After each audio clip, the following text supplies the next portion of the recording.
Olá, patriota! Hoje é dia 24 de setembro de 2022. Começa agora o Jornal Foco do Brasil, compromisso com a verdade. Eu sou o Leonardo Miller e a partir de agora estaremos juntos nesta primeira edição. Desde já, confira se o sino de notificações está ativado para receber as nossas atualizações e ficar sempre muito bem informado. Além disso, deixe o seu comentário, participe do chat ao vivo. O Foco do Brasil é um jornal independente feito para você. Então curta, compartilhe esse vídeo e se torne membro do nosso canal. Vamos agora às principais manchetes desta edição. Em participação no debate com candidatos ao governo de São Paulo no SBT, o candidato do Republicanos Tarcísio de Freitas deu uma invertida constrangedora no candidato Elvis César do PDT. Numa tentativa de atacar o ex-ministro da Infraestrutura, o político mostrou notório desconhecimento sobre os investimentos feitos pelo governo Bolsonaro na malha rodoviária do estado. Veja a resposta de Tarcísio, que deixou o candidato em silêncio. Candidato Tarcísio, você deveria ter vergonha de ser candidato a governador de São Paulo. E eu quero explicar para você que está sentado aí. O candidato foi ministro da Infraestrutura e no seu orçamento ele destinou a menor porcentagem de investimento para São Paulo. O suor do seu trabalho, a dignidade da sua família que está me assistindo aí foi sabotada pelo candidato Tarcísio, aliás, pelo ministro Tarcísio, que destinou mais dinheiro, deixou São Paulo por último de todos os estados e destinou mais dinheiro para o Acre e Roraima, que são menores que a cidade que eu nasci, Carapicuíba.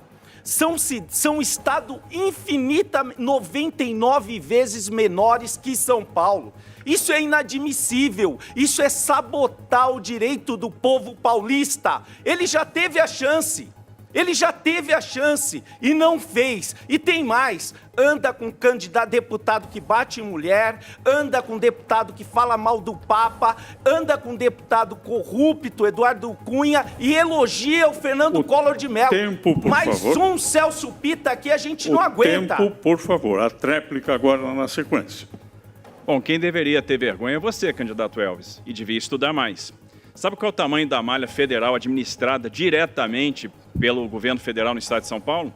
53 quilômetros. Sabe quanto é que a malha de Roraima? É maior do que a de São Paulo. A do Acre é maior do que a de São Paulo. A de Minas é muito maior do que a de São Paulo. No nosso governo, nós fizemos a renovação da malha paulista, 6 bilhões de reais em investimento ferroviário, recuperação do ramal de Colômbia, recuperação do ramal de Panorama, contorno de Catanduva, contorno de Rio Preto, duplicação de Tirapina Santos. Fizemos o leilão da Nova Dutra e estamos trazendo 7,5 bi de investimento para São Paulo e, com detalhe, baixando a tarifa de pedágio. A tarifa que tanto incomoda tanta gente. Fizemos o leilão do aeroporto de Congonhas e lá mais 3,5 bi de investimentos. Fizemos a travessia de São José do Rio Preto. Fizemos a preparação para a privatização do Porto de Santos, 20 bi de investimentos, além da geração de oportunidades. A privatização de Santos representa o renascimento da Baixada Santista, representa empregos no turismo, empregos no comércio exterior e o Porto de Santos vai ser o maior hub da América Latina, vai ser o maior porto do Hemisfério Sul. Portanto, candidato Elvis, estuda um pouquinho mais, você está precisando. Em uma pausa dos seus compromissos internacionais, o presidente parou para conversar com apoiadores na Inglaterra. Ao ouvir uma brasileira que mora no país, Bolsonaro se surpreendeu ao saber que a crise na Europa é ainda mais grave do que a imprensa tem noticiado. Enquanto no Brasil a redução de preços é constante, sendo a do diesel a mais recente, a alta na conta de energia britânica chega a mais de 220% no acumulado do ano. Além disso, a falta de estoque nas prateleiras de supermercados já começa a preocupar diversos países, como Espanha e o próprio Reino Unido. Veja uma parte da conversa do presidente com a apoiadora. Deixa eu olhar aqui, como é que está a Europa, perto do Brasil? Existe ameaça de fome aqui? Muita prateleira vazia, muito prateleira vazia, aumento de preço. Lá no Brasil subiu sim, média 20% dos alimentos, sim. Já começou a cair. Vamos para o terceiro mês com deflação. Sabe qual foi a capa de São Paulo há 3 dias? Bolsonaro corta ovo da merenda escolar para 23. É o tempo todo assim. Lixo. O tempo tá assim. E outra coisa, 220% de aumento agora na conta de luz, a partir de 1º de outubro. Já tinha aumentado antes.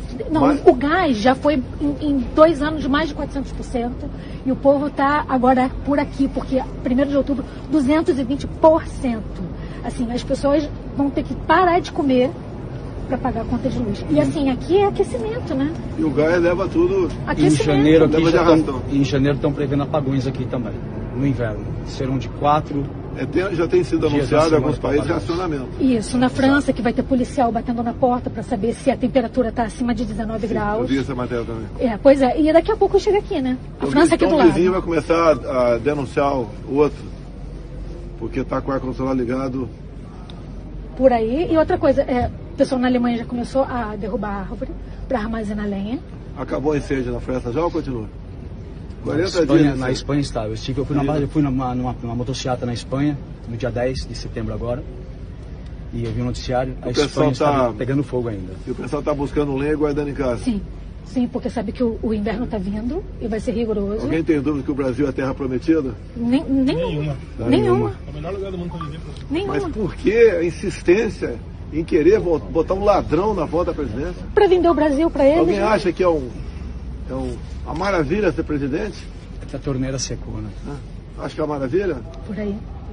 A gente botar não tem um ladrão teta, né? com aquela quadrilha toda na presidência. Só a Petrobras, o cara desviou, vamos corrigir aqui para dólar, em torno de 160 bilhões de dólares de endividamento. Dá para imaginar o que é isso? Dá para fazer 60 vezes a transposição do Rio São Francisco. E a imprensa toda, a grande maioria, batendo o tempo todo. O presidente Bolsonaro discursou na Assembleia Geral da ONU durante a sua viagem para Nova York. Veja os principais momentos da sua fala. Nossa responsabilidade coletiva nessa Assembleia Geral é compreender o alcance dos desafios que compõem esse divisor de águas.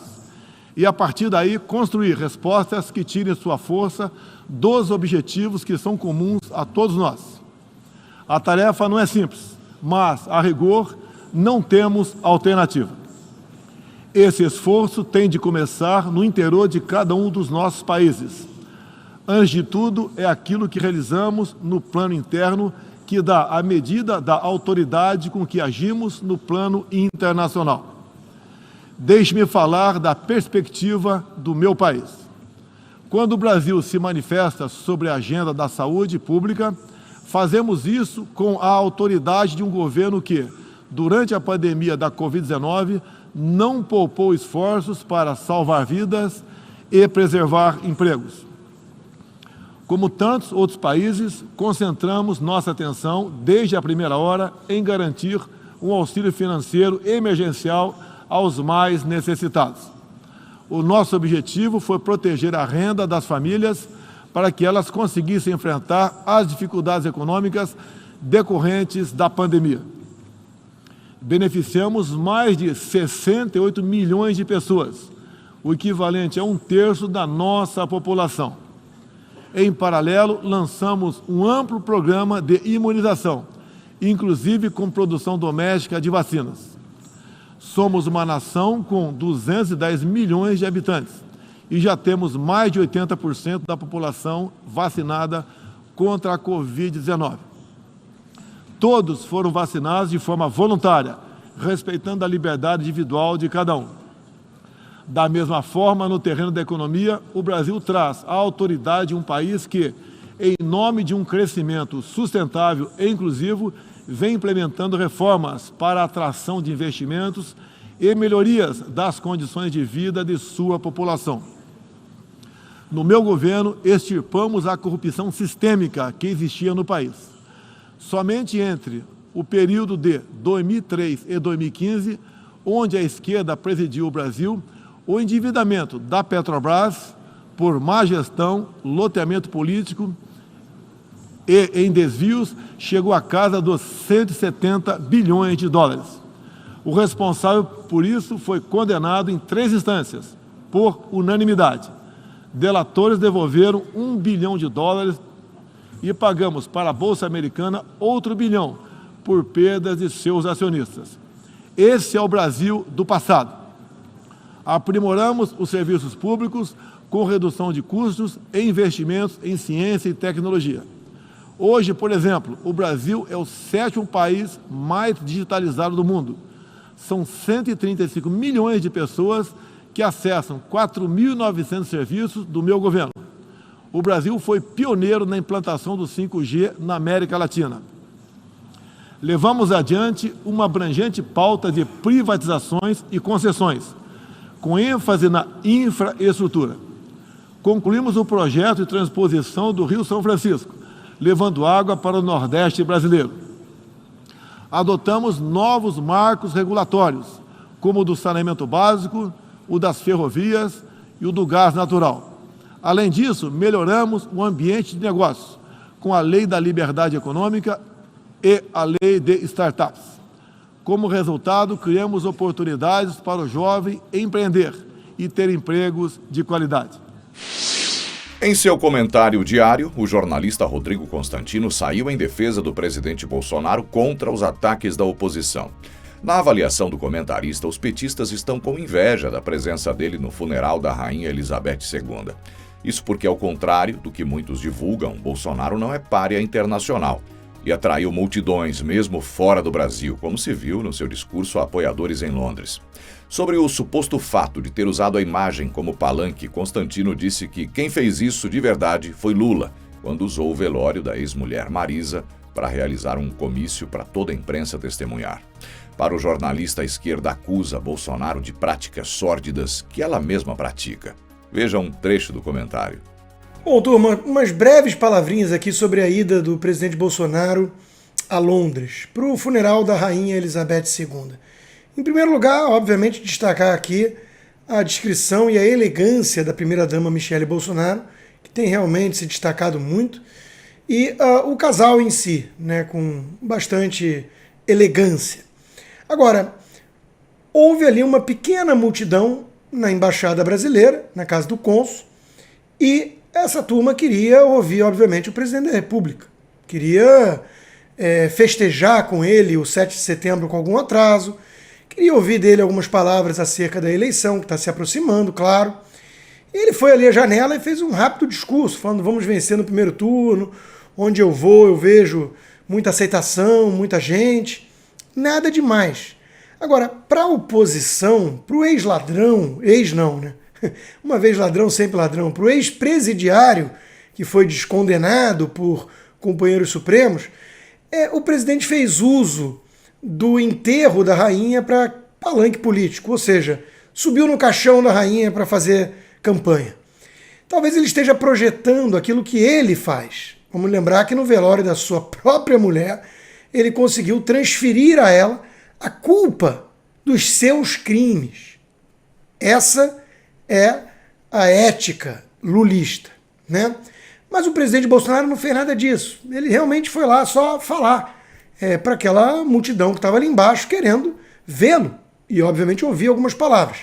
Mas no que dizia respeito à questão protocolar, como presidente da República no funeral da rainha, ele se comportou de maneira bastante sóbria e discreta. E parece bastante demandado para quem é um pária internacional, não é mesmo? Será que Lula, no fundo, está com inveja? Porque Bolsonaro consegue reunir mais gente em Londres do que Lula no Nordeste? Ou do que Lula em Montes Claros, que só tem mosca, não tem gente? No fundo, isso tudo é dor de cotovelo, né? De quem sabe que não consegue atrair mais o povo, ao contrário de Bolsonaro. Então tudo está sendo judicializado, tudo agora é campanha indevida e acionam o TSE para cada detalhe, porque sabem que estão perdendo, não é mesmo? O Ciro Nogueira, que já foi lulista, né? Ninguém nega isso não, da turma mais fisiológica, mas hoje está com o presidente. O Ciro Nogueira mesmo publicou hoje um tweet no Twitter dizendo que a turma da oposição já está sabendo que a coisa virou, né? As pesquisas. Eu tive acesso a uma fonte interna também aí, que diz que as pesquisas internas do PT já dão um grau de ascendência do presidente Bolsonaro em todas as áreas. Essa é a realidade que a gente está enxergando em nosso país.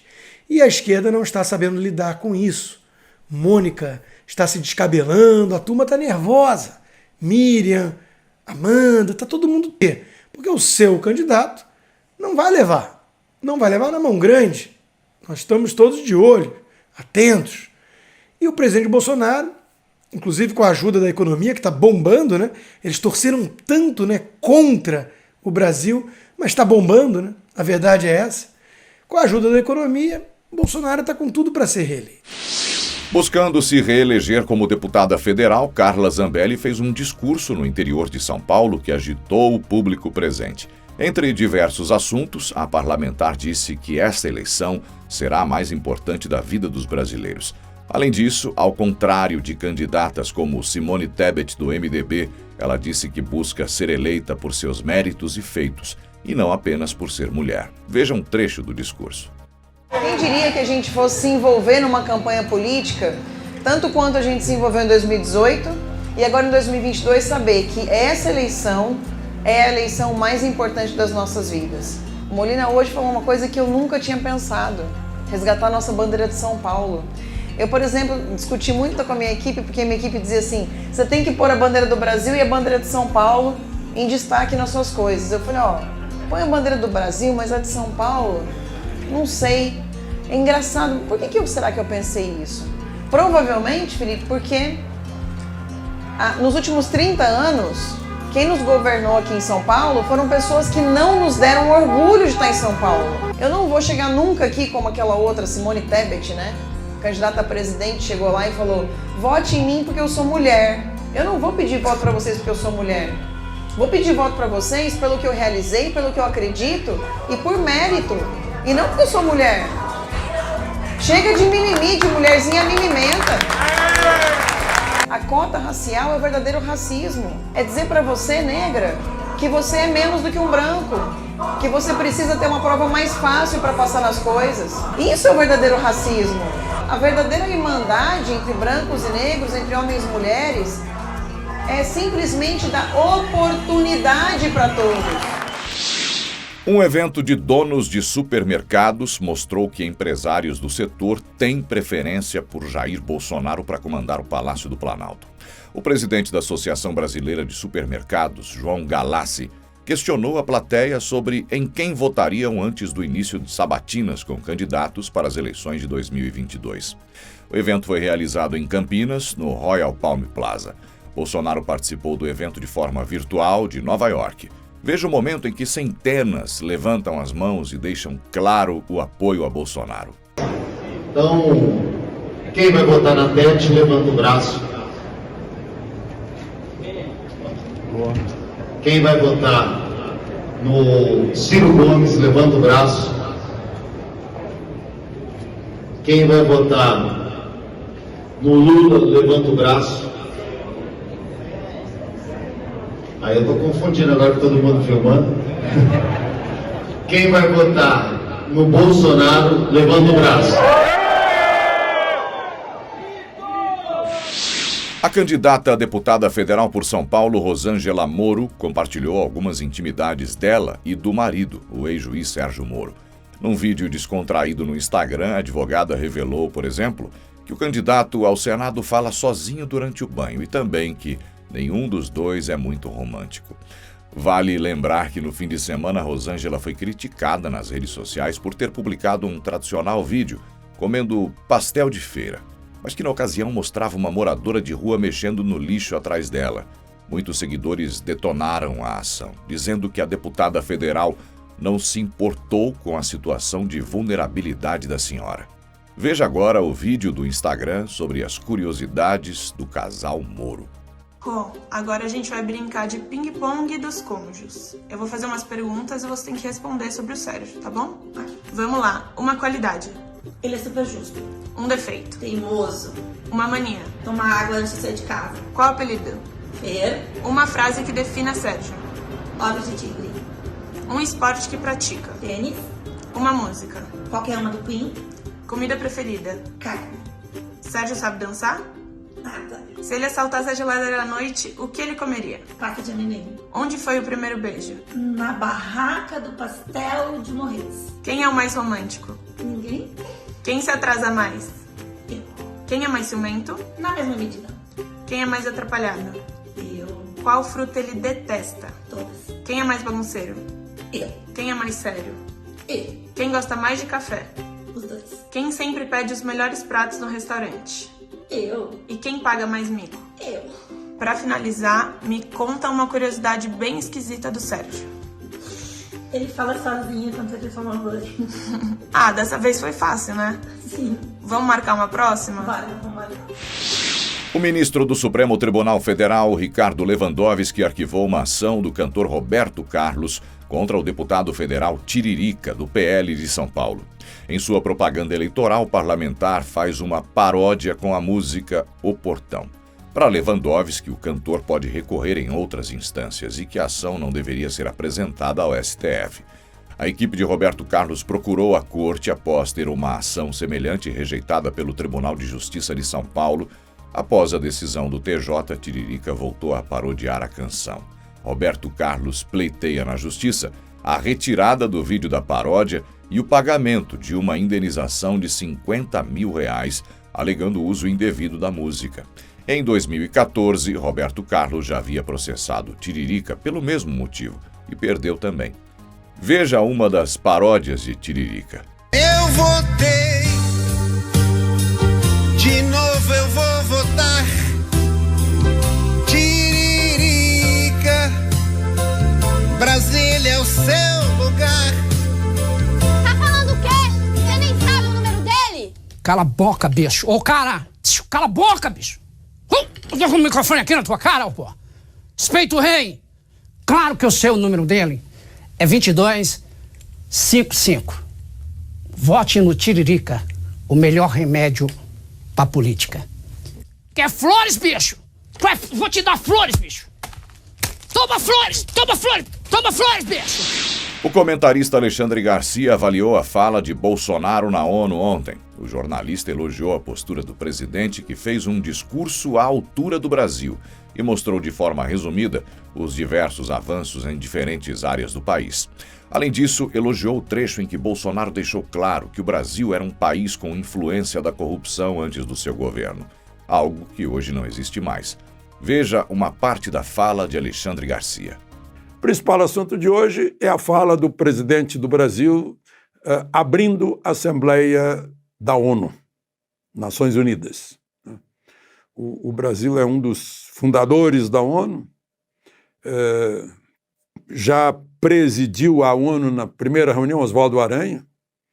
Graças a ele saiu, enfim, o Estado de Israel. O discurso do presidente do Brasil foi um discurso de estadista, ele estava muito sério, porque estava lendo. É um discurso que precisa ser lido, não pode ser discurso de improviso, né? Ali é uma tribuna solene. E estava na primeira fila o ministro de Relações Exteriores, embaixador, e a primeira-dama Michele Bolsonaro, né? Com trajes claros, apropriados para a ocasião. Eu fiz um resumo, se vocês não viram, deu aí uns 20 minutos, eu fiz um resumo e vou destacar para vocês os temas principais, né? Ele começou falando da responsabilidade coletiva dos países numa época de divisor de águas. Ele estava dizendo, olha, estamos para que lado vamos? Alguns estão querendo nos empurrar para um lado, outros para outro. Ele disse que quer ficar do lado da liberdade. Lembrou aqui da pandemia, em que o governo se empenhou em duas coisas, salvar vidas e preservar emprego e renda. Lembrou que aqui a vacinação foi voluntária, sempre preservando a liberdade das pessoas. Lembrou que entre 2003 e 2015 houve corrupção desenfreada nesse país, pegando principalmente a Petrobras, e que o responsável foi condenado em 3 instâncias, né? Mas que esse é o Brasil do passado, que agora tem um novo Brasil, um país digitalizado com 5G, com privatizações e concessões, com águas do Rio São Francisco banhando o Nordeste, com marcos de saneamento, ferrovias e gás natural, com leis de liberdade econômica e de startup, com o Brasil já a caminho da OCDE, que é a elite mundial da economia. A deputada federal Tabata Amaral, ex-PDT e hoje no PSB, abandonou de vez qualquer resquício de apoio à candidatura de Ciro Gomes à presidência. Ontem ela gravou um vídeo que repercutiu nas redes sociais em que pediu um voto útil de primeiro turno no ex-presidente Lula. Apesar do petista dizer reiteradamente que planeja regular a mídia e os veículos de imprensa, Tabata justificou que ele é a melhor opção para a democracia no momento. Veja o que ela disse. Vamos fechar essa fatura já no primeiro turno? Eu refleti muito antes de gravar esse vídeo, mas entendi que era muito necessário que eu viesse aqui fazer um pedido para vocês. Precisaremos colocar a democracia em primeiro lugar e convencer o maior número possível de pessoas a votarem já no primeiro turno na única chapa que tem condições reais de derrotar Bolsonaro, que é a composta por Lula e Alckmin. Das candidaturas que estão postas, a que mais pode nos ajudar a virar esse jogo é a de Ciro Gomes. Primeiro porque ele é o terceiro colocado nas pesquisas, mas também porque os eleitores de Ciro são os que têm mais chance de votar em Lula e Alckmin. Um dos principais argumentos que eu usei para pedir votos para o Ciro em 2018 foi o argumento de que a sua candidatura era a única que tinha chances reais de derrotar Bolsonaro. E hoje eu uso o mesmo argumento para pedir que vocês votem em Lula e Alckmin. A gente não pode permitir de maneira alguma que Bolsonaro esteja presente por um segundo mandato. E se possível, nós temos o dever de acabar com tudo isso que está acontecendo com o nosso país já agora, sem permitir um segundo turno questionado, tumultuado, que é exatamente o que o bolsonarismo quer. E Ciro, queria deixar um recado para você. Faz 3 anos já que a gente não se fala, mas o pedido que eu faço aos seus eleitores não tem nada a ver com desavenças passadas, mas sim com uma profunda compreensão da gravidade do momento histórico que nós estamos vivendo. Tenho um profundo respeito pela trajetória política de Ciro Gomes, mas entendo que nesse momento, pela nossa democracia, todo o campo democrático precisa se unir votando em Lula e Alckmin já no primeiro turno. Após o PT utilizar um vídeo em que Silas Malafaia diz ser contra armas para criticar Bolsonaro, o próprio pastor divulgou um vídeo ontem para rebater os ataques feitos pela oposição. Malafaia reforçou que segue sendo contra armas, mas disse que apoia Bolsonaro e é inegável o empenho do presidente em aumentar a segurança do povo brasileiro. O pastor disse ainda que a petralhada não tem vergonha na cara ao resgatar vídeos assim para buscar uma narrativa de discordância entre os apoiadores de Bolsonaro.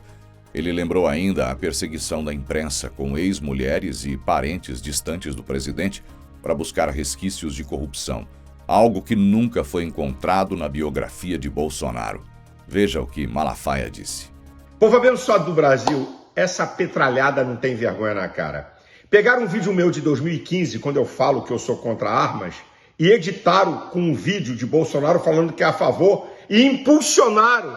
Rapaz, vocês são muito medíocres. Eu continuo a ser contra armas.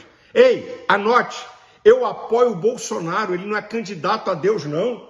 Eu não concordo com tudo de Bolsonaro, eu sou um ser inteligente que penso até para discordar. Isso é uma vergonha. Agora, ei, que tal, petralhada, vocês colocarem que nos últimos 10 anos é a menor taxa de homicídios o governo Bolsonaro. Caíram 27% os homicídios no governo Bolsonaro. Não vão falar nada, não? Eu sou contra armas, mas em 2005, a vontade soberana do povo votou a favor e eu votei contra. Qual é o problema? Não precisa impulsionar vídeo, não, gente. Olha, eu não sou como vocês. Vocês, petralhada, vocês apoiam o governo corrupto, ficam calados. Mesmo com a corrupção, e quem disse que os governos são corruptos foram os ministros Fux, Barroso e Gilmar Mendes. Tem um vídeo aí, eles mostram e declaram a corrupção dos governos do PT, que é provada. Agora eu digo uma coisa para vocês, prova, Bolsonaro envolvido em corrupção. Tentaram aí, de maneira ridícula, já lá atrás, em 2018, provar a compra de imóveis de Bolsonaro. Botaram a ex-mulheres, ex-cunhados, primos, todo mundo para tentar dar uma ideia mentirosa de que Bolsonaro é corrupto. Gente, isso é uma vergonha.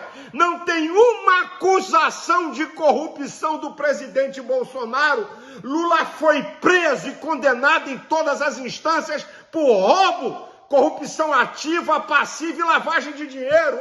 Ô, petralhada, vocês são um bando de otários. Isso não influencia o voto evangélico. Deus abençoe o Brasil E o povo brasileiro vai dizer não a esses corruptos dia 2 de outubro. Um abraço a todos. O presidente Bolsonaro esteve hoje em Campinas, onde participou de uma motociata com apoiadores. Como sempre, o presidente foi saudado por milhares na sua chegada. A concentração dos motociclistas para a motociata ocorreu na rodovia Professor Zeferino Vaz, no trecho popularmente conhecido como Tapetão. Bolsonaro chegou por volta das 9h30 da manhã e, na sequência, a motociata partiu sentido centro até o Largo do Rosário. No local, o presidente fez um comício em conjunto com o candidato ao governo de São Paulo, Tarcísio de Freitas, e Marcos Pontes, candidato ao Senado. Veja os melhores momentos.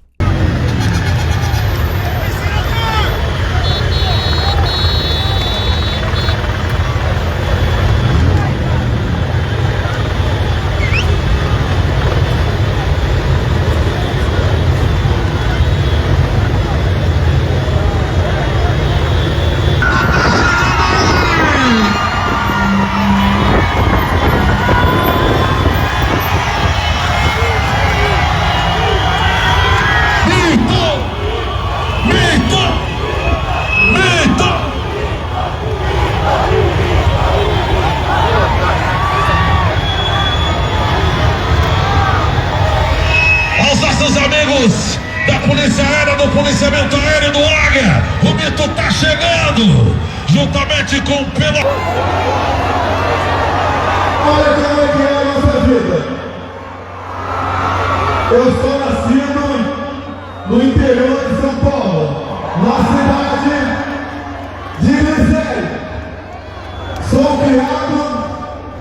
fui criado em Eldorado Paulista, Oswaldo Ribeiro. Renasci em Juiz de Fora, mas a minha certidão de nascimento é de Campinas. Satisfação muito grande de mostrar essa terra. Quase toda a minha família é aqui de Campinas. Eu já morei lá na rua, Barão de Itapura, com a minha avó. Aqui eu fiquei em 73, quando cursei a escola preparatória de Gaviões do Exército.